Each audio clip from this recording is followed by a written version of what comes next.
Nenhuma águia voa com apenas uma asa sadia.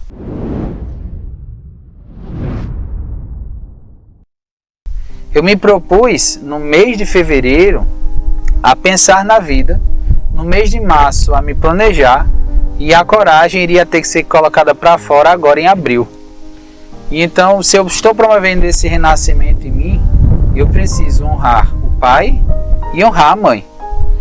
E honrar a minha mãe, na verdade, é curar o outro lado da minha asa. Para que eu possa voar e ressurgir, eu necessito que também seja reconhecido toda a existência da minha mãe na minha vida. Graças a ela, eu aprendi algumas coisas que meu pai não teve como me ensinar. Graças a ela, eu consigo hoje ter um pouco de leveza. Mas é claro que isso nunca foi assim tão fácil, né? Na minha adolescência, quando eu era jovem, há muito tempo atrás, eu tinha muitos atritos com a minha mãe, onde nem eu mesmo sabia o que é que significava aquilo. Nem eu mesmo sabia o porquê de fazer aquilo.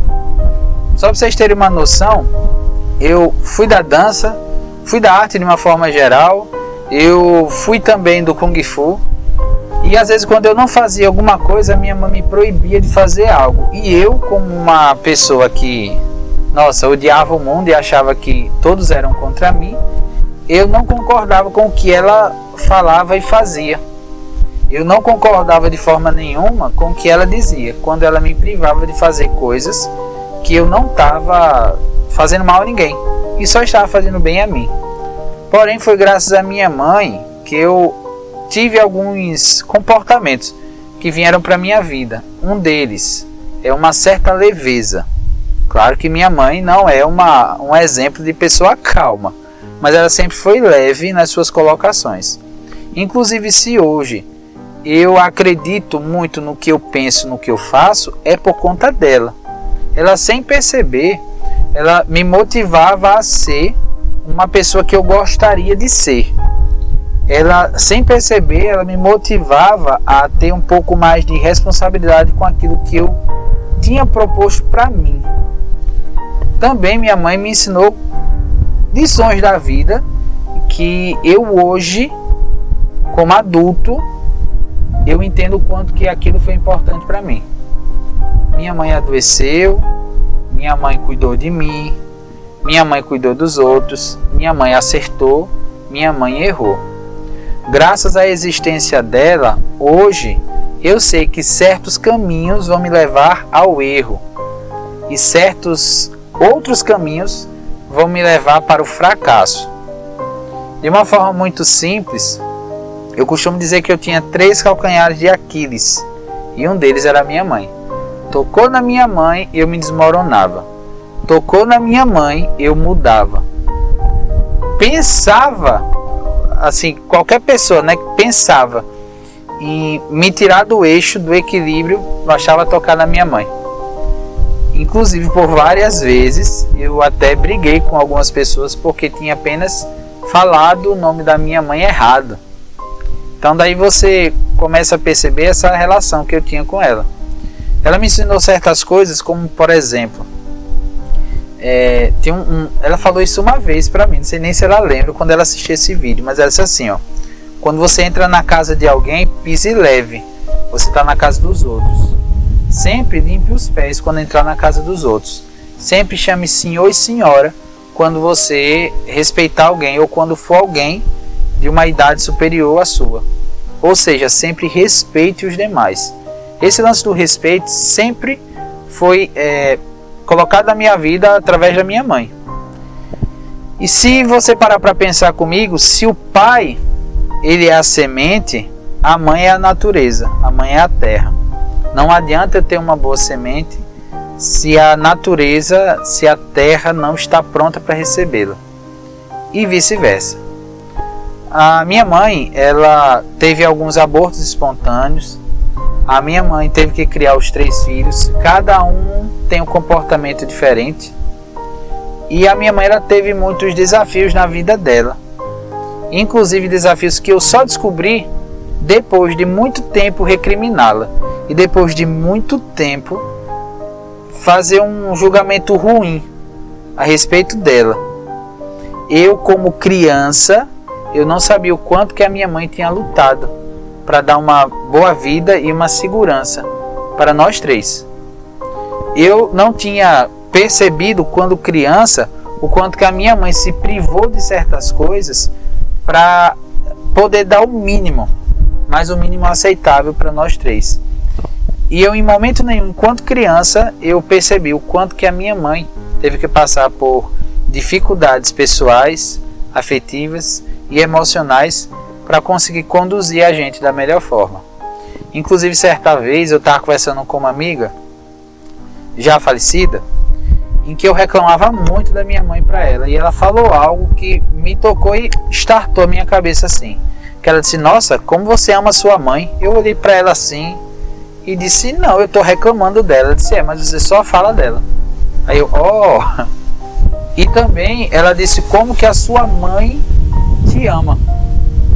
Ela, quando falou isso, eu disse: me ama, me tratando desse jeito, dando mais atenção. Eu, coitadinho, filho do meio, né?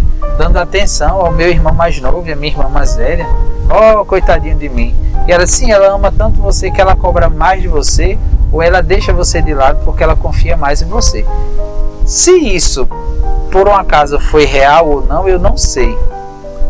O que eu sei é que aquilo naquele momento fez com que eu enxergasse, que eu pudesse, na verdade, enxergar a minha mãe da forma mais justa. E aí, não mais como criança, mas olhando ela como adulta, eu comecei a fazer uma retrospectiva de tudo que ela passou. Viúva, 3 filhos, em uma cidade, um ambiente, um estado onde ela não tinha nenhum parente, onde todo mundo queria passar a perna dela, que inclusive houve um tempo em que queriam até roubar nós 3 dela, por conta do benefício que meu pai tinha deixado para ela, cuidar dos filhos. Uma pessoa que não foi preparada para ser mãe, mas teve que se tornar mãe. Uma mulher que teve que conseguir se organizar para uma filha mais velha, onde foi a primeira experiência dela, um filho mais novo, a sua segunda experiência, mais uma pessoa um pouquinho distante da realidade comum dos outros, e um terceiro que deu um pouquinho de trabalho. Então é assim, uma filha que questiona tudo e que a culpava de alguma forma, eu acho, não tenho certeza. Um outro filho que era o coitadinho, que era do meio, um coitadinho que queria atenção em todo momento, e tudo que queria era ser diferente de todos, fazendo a coisa igual a todo mundo. E um terceiro que não teve a referência de um pai na sua vida e que nem sabia. Mas hoje eu, como terapeuta, como adulto, enxergo que a carga da família todinha foi para ele. Hoje somos 3 adultos, cada um na sua realidade. Somos 3 adultos que cada um tem a sua percepção de vida, e ela continua convivendo com os 3. Não dizendo que é a melhor do mundo, nem que é perfeita, mas até hoje ela ainda tenta fazer o melhor, da melhor forma, enquanto ela não tem melhores formas para fazer melhor ainda. Parafraseando meu amigo Cortella. Queria que fosse meu amigo, né? Em que do jeito que ela consegue, do jeito que ela pode, ela se defende e ela ataca se alguém chega próximo aos filhos. Dona Leci, L-S-Y, Dona Leci Pereira, minha mãe, é a segunda pessoa que eu também tenho que honrar, que eu também tenho que agradecer, que eu também tenho que reconhecer como alguém muito importante na minha existência. Graças aos seus erros e acertos, eu sou quem eu sou. E eu me tornei hoje um homem que respeita as mulheres, exatamente por ver o que ela teve que suportar ao lado do meu pai. E aí eu decidi ser um homem diferente dele para poder cuidar de uma mulher igual a ela. Pensando nisso e dessa forma, eu só tenho na verdade a agradecer, e só quero agradecer a minha mãe por ter suportado todas essas batalhas internas, íntimas e da vida, para que eu pudesse chegar onde eu cheguei, para eu poder ser quem eu sou. Porque se meu pai foi um lado, ela foi o outro. Se ele é responsável por 50%, ela também é responsável por 50%. E se eu fiz algumas escolhas hoje de buscar ser quem eu sou, isso foi graças a ela. Não foi difícil esse vídeo, graças a Deus, foi mais tranquilo, né? Nem chorei. Então, beijo no coração e amanhã tem o próximo vídeo.